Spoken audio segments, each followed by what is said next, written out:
ದೇಶದಲ್ಲಿ ಮತ್ತೆ corona case ಹೆಚ್ಚಳವಾಗ್ತಾ ಇರೋದ್ರಿಂದ ಕೇಂದ್ರದಿಂದ ಅಲರ್ಟ್ ಆಗಲಾಗಿದೆ. ಕೇಂದ್ರ ಸರ್ಕಾರದಿಂದ ಎಲ್ಲಾ ರಾಜ್ಯಗಳ ಆರೋಗ್ಯ ಸಚಿವರು ಸಭೆಯನ್ನ ಇವತ್ತು ನಡೆಸಲಿದ್ದಾರೆ. ಕೇಂದ್ರ ಆರೋಗ್ಯ ಸಚಿವ ಮನ್ಸುಖ್ ಮಾಂಡವಿಯಾ ಇವತ್ತು ಮೀಟಿಂಗ್ ಕರೆದಿದ್ದಾರೆ. JN.1 ಸೋಂಕು ಏರಿಕೆಯಾಗ್ತಿರೋ ಕುರಿತಂತೆ ಇವತ್ತು ಮಹತ್ವದ ಚರ್ಚೆ ಇದೆ. ಕೊರೋನಾ ನಿಯಂತ್ರಣ ಹಾಗೂ ನಿರ್ವಹಣೆ ಬಗ್ಗೆ ಸಭೆಯಲ್ಲಿ ಚರ್ಚೆ ಆಗುತ್ತೆ. ರಾಜ್ಯಗಳಿಗೆ ಕೆಲ ಮಾರ್ಗಸೂಚಿಯನ್ನ ನೀಡಲಾಗುತ್ತೆ. ಸಲಹೆಯನ್ನು ಕೂಡ ಕೇಂದ್ರ ಸರ್ಕಾರ ಇವತ್ತು ನೀಡಲಿದೆ. ಕೇರಳದಲ್ಲಿ JN.1 ಆ ಸೋಂಕು ಏನು ಕಾಣಿಸ್ಕೊಳ್ತು, ಅದಾದ ನಂತರ ಬೇರೆ ರಾಜ್ಯಗಳು ಕೂಡ ಸದ್ಯಕ್ಕೆ ಅಲರ್ಟ್ ಆಗಿವೆ. ಇನ್ನು ದೇಶದ ಬೇರೆ ಬೇರೆ ಭಾಗದಲ್ಲೂ ಕೂಡ ಕೋವಿಡ್ ಸೋಂಕಿತರ ಸಂಖ್ಯೆ ಏರಿಕೆ ಆಗ್ತಾ ಇದೆ.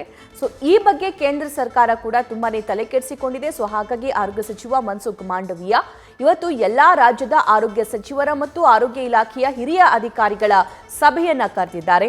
ಈ ಸಭೆಯಲ್ಲಿ ಯಾವ್ಯಾವ ರಾಜ್ಯದಲ್ಲಿ ಸ್ಟೇಟಸ್ ಏನಿದೆ, ಕೋವಿಡ್ ಏರಿಕೆಯ ಪ್ರಮಾಣ ಏನಿದೆ, ಈ ಹಿಂದೆ ಏನಿತ್ತು, ಇವಾಗ ಯಾವ ರೀತಿಯಾಗಿ ಕೋವಿಡ್ ಏರಿಕೆ ಆಗ್ತಾ ಇದೆ, ಅದಕ್ಕೆ ಮುಂಜಾಗ್ರತಾ ಕ್ರಮಗಳನ್ನ ಏನೆಲ್ಲ ವಹಿಸಲಾಗಿದೆ, ಯಾವೆಲ್ಲ ಮುಂಜಾಗ್ರತಾ ಕ್ರಮಗಳನ್ನ ಹೆಚ್ಚುವರಿಯಾಗಿ ವಹಿಸಬೇಕು, ಇದೆಲ್ಲದರ ಬಗ್ಗೆ ಮಾಹಿತಿಯನ್ನ ನೀಡಲಿದ್ದಾರೆ. ಈ ಬಗ್ಗೆ ಮತ್ತಷ್ಟು ಲೈವ್ ಡೀಟೇಲ್ಸ್ ನಮ್ಮ ದೆಹಲಿ ಪ್ರತಿನಿಧಿ ಜಗದೀಶ್ ನೀಡ್ತಾ ಹೋಗ್ತಾರೆ. ಜಗದೀಶ್, ಇವತ್ತು ಕೇಂದ್ರ ಸಭೆಯನ್ನ ಕರೆದಿದೆ. ಈ ಸಭೆಯಲ್ಲಿ ಏನೆಲ್ಲ ವಿಷಯಗಳನ್ನ ಚರ್ಚೆ ಮಾಡಲಾಗುತ್ತೆ, ತಯಾರಿ ಹೇಗಿದೆ?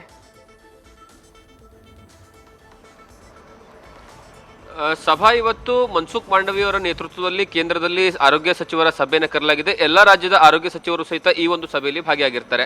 ಈ ಹೊಸ ವೇರಿಯಂಟ್ ಏನಿದೆಯಲ್ಲ ಕೋವಿಡ್ನ, ಆ ಒಂದು ತಳಿಯಿಂದ ಬಹಳಷ್ಟು ಆತಂಕ ಸೃಷ್ಟಿಯಾಗಿದೆ. ಮತ್ತೆ WHO ಸಹಿತ ಈ ವೇರಿಯಂಟ್ ಬಗ್ಗೆ ಹೆಚ್ಚಿನ ಮುತುವರ್ಜಿಯನ್ನು ವಹಿಸಬೇಕು, ಹೆಚ್ಚಿನ ಕಾಳಜಿಯಿಂದ ಇರಬೇಕು ಎಲ್ಲ ದೇಶಗಳು ಅನ್ನುವಂತಹ ವಿಚಾರ ಯಾವಾಗ ನಿನ್ನೆ ಒಂದು ಏನಂದ್ರೆ ಮಾಹಿತಿಯನ್ನು ಕೊಟ್ಟಿದೆ. ಆ ಕಾರಣಕ್ಕಾಗಿ ಈಗ ಭಾರತದಲ್ಲೂ ಸಹಿತ ಈ ವೇರಿಯಂಟ್ ಬಗ್ಗೆ ಹೆಚ್ಚಿನ ಆತಂಕ ಸೃಷ್ಟಿ ಮಾಡ್ತಾ ಇದೆ ಅನ್ನುವಂತಹ ಪ್ರಕರಣಗಳು ಸಹಿತ ಹೆಚ್ಚಾಗ್ತಾ ಇದಾವೆ. ಯಾಕಂದ್ರೆ ಪ್ರತಿದಿನವೂ ಸಹಿತ ಪ್ರಕರಣಗಳ ಸಂಖ್ಯೆ ಏರಿಕೆ ಆಗ್ತಾ ಇರುವಂತಹ ಕಾರಣಕ್ಕಾಗಿ, ಮತ್ತೆ ಅಂದ್ರೆ ಸಾವಿನ ಸಂಖ್ಯೆಯಲ್ಲೂ ಸಹಿತ ಏನಂದ್ರೆ ದಾಖಲಾಗ್ತಾ ಇರುವಂತಹ ಕಾರಣಕ್ಕಾಗಿ ಈಗ ಕೇಂದ್ರವು ಸಹಿತ ಈ ಒಂದು ಕೋವಿಡ್ ಏನಂದ್ರೆ ಹೆಚ್ಚಾಗ್ತಾ ಇರುವಂತಹದ್ದು ಮತ್ತೆ ಕೋವಿಡ್ ಹೊಸ ತಳಿಯ ವಿಚಾರವಾಗಿ ಬಹಳಷ್ಟು ಗಂಭೀರವಾಗಿ ಪರಿಗಣಿಸಿದೆ. ಹಾಗಾಗಿ ಇವತ್ತು ಮನ್ಸುಖ್ ಮಾಂಡವಿಯಾ ಅವರು ಏನಂದ್ರೆ ಸಭೆಯನ್ನು ನಡೆಸ್ತಾರೆ. ಸಭೆಯಲ್ಲಿ ಉನ್ನತ ಅಧಿಕಾರಿಗಳಿರ್ತಾರೆ. ಕೋವಿಡ್ನ ಏನಂದ್ರೆ ನಿಯಂತ್ರಣ ಮಂಡಳಿ ಒಂದು ರಚನೆಯನ್ನ ಏನ್ ಮಾಡಿದಾರಲ್ಲ, ಆ ಮಂಡಳಿಯ ಸದಸ್ಯರು ಸಹಿತ ಇರ್ತಾರೆ.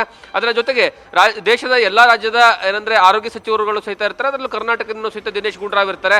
ಕರ್ನಾಟಕದಲ್ಲಿನ ವಿಚಾರವಾಗಿ ಹೇಳಬೇಕು ಅಂತಂದ್ರೆ ಎಲ್ಲಾ ರಾಜ್ಯದ ಅಂದ್ರೆ ಪರ್ಟಿಕ್ಯುಲರ್ ಆಗಿ ಸ್ಪೆಷಲಿ ಏನಂತಂದ್ರೆ ದಕ್ಷಿಣ ಭಾರತದ ರಾಜ್ಯಗಳಲ್ಲೇ ಈ ಕೋವಿಡ್ ವೇರಿಯಂಟ್ ಹೆಚ್ಚಿನ ಪ್ರಮಾಣದಲ್ಲಿ ಕಾಣಸಿಗ್ತಾ ಇದೆ. ಮೊದಲು ಕೇರಳ, ತಮಿಳುನಾಡು, ಕರ್ನಾಟಕ, ಆಂಧ್ರ ಪ್ರದೇಶ, ಗೋವಾ ಈ ಭಾಗಗಳಲ್ಲಿ ಹೆಚ್ಚಿನ ಪ್ರಮಾಣದಲ್ಲಿ ಕೋವಿಡ್ ತಳಿ ಹೆಚ್ಚಿನ ಪ್ರಮಾಣದಲ್ಲಿ ಕಾಣಸಿಗ್ತಾ ಇರುವಂತಹ ಕಾರಣಕ್ಕಾಗಿ ಅಲ್ಲಿ ಯಾವ ರೀತಿಯಾಗಿ ಮುನ್ನೆಚ್ಚರಿಕಾ ಕ್ರಮಗಳನ್ನು ಕೈಗೊಳ್ಳಬೇಕು, ಮತ್ತೆ ಈಗಾಗಲೇ ಕೇಂದ್ರ ಕೆಲವೊಂದು ಮಾರ್ಗಸೂಚಿಗಳನ್ನ ಈಗಾಗಲೇ ಏನಂದ್ರೆ ರಾಜ್ಯಗಳಿಗೆ ಹೊರಡಿಸಿದೆ.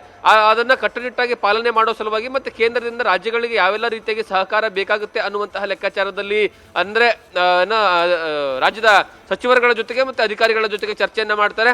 ತದನಂತರ ಕೆಲವೊಂದು ಕಟ್ಟುನಿಟ್ಟಿನ ಆದೇಶಗಳನ್ನು ಸಹಿತ ಹೊರಡಿಸಬಹುದು ಅನ್ನುವಂತಹ ಲೆಕ್ಕಾಚಾರ ಇದೆ. ಅಂದ್ರೆ ಮಾಸ್ಕ್ಗಳನ್ನ 60+ ಮೇಲ್ಪಟ್ಟಿರುವಂತವರಿಗೆ ಮಾಸ್ಕ್ಗಳನ್ನ ಕಟ್ಟುನಿಟ್ಟಾಗಿ ಹಾಕೋದಕ್ಕೆ ಅವಕಾಶವನ್ನ ಏನೋ ಹೇಳಬೇಕು ಅನ್ನುವಂತಹ ವಿಚಾರವನ್ನ ಸಹಿತ ಕೇಂದ್ರ ಹೇಳಬಹುದು ಅನ್ನುವಂತಹ ನಿರೀಕ್ಷೆ ಇದೆ.